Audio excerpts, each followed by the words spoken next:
IPL ಬಳಿಕ team India ಆಟಗಾರರು England ವಿರುದ್ಧದ ಟೆಸ್ಟ್ ಸರಣಿಯಲ್ಲಿ ಬ್ಯುಸಿಯಾಗಿದ್ದಾರೆ.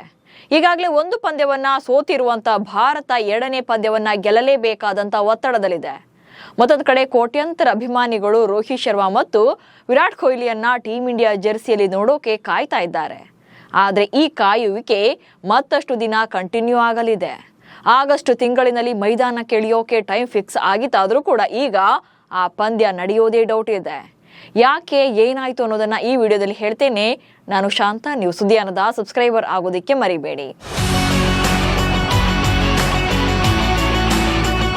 ರೋಹಿತ್ ಶರ್ಮಾ ಮತ್ತು ವಿರಾಟ್ ಕೊಹ್ಲಿ ಟೀಂ ಇಂಡಿಯಾದ ಸೂಪರ್ ಸ್ಟಾರ್ ಪ್ಲೇಯರ್ಸ್.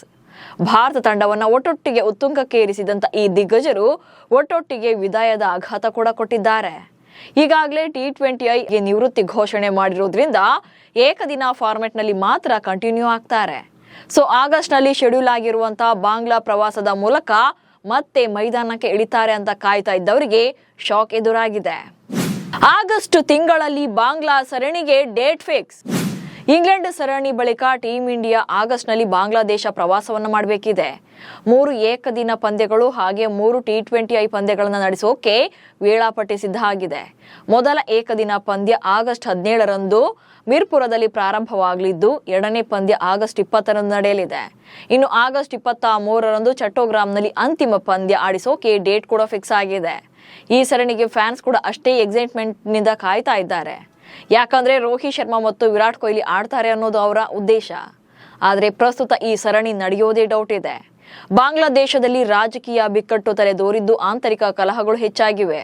ಸೊ ಇಂಥ ಟೈಮಲ್ಲಿ ಭಾರತದ ಆಟಗಾರರನ್ನ ಬಾಂಗ್ಲಾಗೆ ಕಳಿಸೋದು ಎಷ್ಟು ಸೇಫ್ ಅನ್ನೋ ಪ್ರಶ್ನೆಗಳು ಮೂಡಿವೆ. ಅಲ್ಲದೆ BCCI ಕೂಡ ಕೇಂದ್ರ ಸರ್ಕಾರದ ಒಪ್ಪಿಗೆಗಾಗಿ ಕಾಯ್ತಾ ಇದೆ. ಹಾಗೇನಾದ್ರೂ ಬಾಂಗ್ಲಾ ಟೂರ್ ರದ್ದಾದ್ರೆ ಅಥವಾ ಪೋಸ್ಟ್ಪೋನ್ ಆದ್ರೆ ರೋಕೋ ಜೋಡಿಯನ್ನ ಮೈದಾನದಲ್ಲಿ ನೋಡೋಕೆ ಫ್ಯಾನ್ಸ್ ಮತ್ತಷ್ಟು ದಿನ ಕಾಯಲೇಬೇಕಾಗುತ್ತೆ. ಸರ್ಕಾರ ಒಪ್ಪಿಗೆ ಕೊಡದಿದ್ರೆ ಸರಣಿಯೇ ರದ್ದಾಗುತ್ತಾ? ಬಾಂಗ್ಲಾ ಸರಣಿಗೆ ಕೇಂದ್ರ ಸರ್ಕಾರದಿಂದ ಇನ್ನೂ ಕೂಡ ಗ್ರೀನ್ ಸಿಗ್ನಲ್ ಸಿಕ್ಕಿಲ್ಲ. BCCI ಇನ್ನೂ ಕೂಡ ಬಾಂಗ್ಲಾದೇಶ ಪ್ರವಾಸಕ್ಕೆ ಸರ್ಕಾರದ ಅನುಮೋದನೆಗಾಗಿ ಕಾಯ್ತಾ ಇದೆ. ಸರ್ಕಾರ ಕೂಡ ಇದಕ್ಕೆ ಇನ್ನೂ ಯಾವುದೇ ರೀತಿಯ ಅನುಮತಿಯನ್ನು ಕೊಟ್ಟಿಲ್ಲ. ಒಂದ್ ವೇಳೆ ಭಾರತ ತಂಡಕ್ಕೆ ಬಾಂಗ್ಲಾದೇಶಕ್ಕೆ ಹೋಗಲು ಅನುಮತಿ ನೀಡದೇ ಇದ್ರೆ ಈ ಸರಣಿಯನ್ನ ರದ್ದುಗೊಳಿಸಬಹುದು ಅಥವಾ ಬೇರೊಂದು ಸ್ಥಳದಲ್ಲಿ ನಡೆಸಬೇಕಾಗುತ್ತೆ. ಪ್ರಸ್ತುತ ಎರಡೂ ದೇಶಗಳ ನಡುವಿನ ರಾಜತಾಂತ್ರಿಕ ಸಂಬಂಧಗಳು ಉತ್ತಮವಾಗಿಲ್ಲ. ಸೊ ಇದು ಸರಣಿಯ ಮೇಲೆ ನೇರವಾಗಿ ಪರಿಣಾಮವನ್ನ ಬೀರಬಹುದು. ಕಳೆದ ವರ್ಷ ಆಗಸ್ಟ್ ನಲ್ಲಿ ಶೇಖ್ ಹಸೀನಾ ಸರ್ಕಾರವನ್ನ ಪದಚ್ಯುತಗೊಳಿಸಿದ ಬಳಿಕ ಭಾರತ ಮತ್ತು ಬಾಂಗ್ಲಾದೇಶ ನಡುವಿನ ರಾಜತಾಂತ್ರಿಕ ಸಂಬಂಧಗಳು ಹದಗೆಟ್ಟಿವೆ. ಹೀಗಾಗಿ ಇಂಡಿಯಾ ವರ್ಸಸ್ ಬಾಂಗ್ಲಾ ಸರಣಿ ಮುಂದೂಡಿಕೆ ಆಗುವಂತ ಸಾಧ್ಯತೆ ದಟ್ಟವಾಗ್ತಾ ಇದೆ. 2014ರಿಂದ ಭಾರತ ಬಾಂಗ್ಲಾದಲ್ಲಿ ಏಕದಿನ ಸರಣಿ ಗೆದ್ದಿಲ್ಲ. ಇನ್ನು 2027ರಲ್ಲಿ ನಡೆಯಲಿರುವಂತಹ ಏಕದಿನ ವಿಶ್ವಕಪ್ ಹಿನ್ನೆಲೆಯಲ್ಲಿ ಬಾಂಗ್ಲಾದೇಶ ಸರಣಿ ಭಾರತಕ್ಕೆ ತುಂಬಾನೇ ಇಂಪಾರ್ಟೆಂಟ್ ಆಗುತ್ತೆ. ಭಾರತ ತಂಡ 2014ರ ಬಳಿಕ ಬಾಂಗ್ಲಾದೇಶದಲ್ಲಿ ಏಕದಿನ ಸರಣಿಯನ್ನ ಗೆದ್ದಿಲ್ಲ. ಭಾರತ ಕೊನೆಯ ಬಾರಿಗೆ 2022ರಲ್ಲಿ ಬಾಂಗ್ಲಾದೇಶಕ್ಕೆ ಏಕದಿನ ಸರಣಿಯನ್ನು ಆಡೋಕೆ ತಲುಪಿದಂತ ಟೀಂ ಇಂಡಿಯಾ ಹೀನಾಯ ಸೋಲನ್ನ ಕಂಡಿತ್ತು. ಆಗಿನ ನಾಯಕ ರೋಹಿತ್ ಶರ್ಮಾ ನೇತೃತ್ವದಲ್ಲಿ ಭಾರತ 1-2 ಅಂತರದಿಂದ ಸರಣಿಯನ್ನ ಕಳೆದುಕೊಳ್ಬೇಕಾಗಿತ್ತು. ಇದೀಗ 3 ವರ್ಷಗಳ ಬಳಿಕ ಹಳೆಯ ಸೇಡನ್ನ ತೀರಿಸಿಕೊಳ್ಳೋಕೆ ಭಾರತಕ್ಕೆ ಸುವರ್ಣಾವಕಾಶ ಇದೆ. ಅಲ್ಲದೆ ಭಾರತ ಬಾಂಗ್ಲಾದೇಶದಲ್ಲಿ ಇದುವರೆಗೆ ದ್ವಿಪಕ್ಷೀಯ T20 ಸರಣಿಯನ್ನು ಕೂಡ ಆಡಿಲ್ಲ. ಹಾಲಿ ವಿಶ್ವ T20 ಚಾಂಪಿಯನ್ ಆಗಿರುವಂತಹ ಭಾರತ ಬಾಂಗ್ಲಾದೇಶದಲ್ಲಿ 3 ಪಂದ್ಯಗಳ T20 ಸರಣಿಯನ್ನು ಕೂಡ ಆಡ್ತಾ ಇರೋದು ಕೂಡ ಇದೇ ಮೊದಲು. ಬಾಂಗ್ಲಾದೇಶ ವಿರುದ್ಧದ ತವರಿನಲ್ಲಿ ನಡೆದ ಇತ್ತೀಚಿನ T20 ಸರಣಿಯಲ್ಲಿ ವೈಟ್ ವಾಶ್ ಮಾಡಿ ಗೆಲುವನ್ನ ಸಾಧಿಸಿತ್ತು.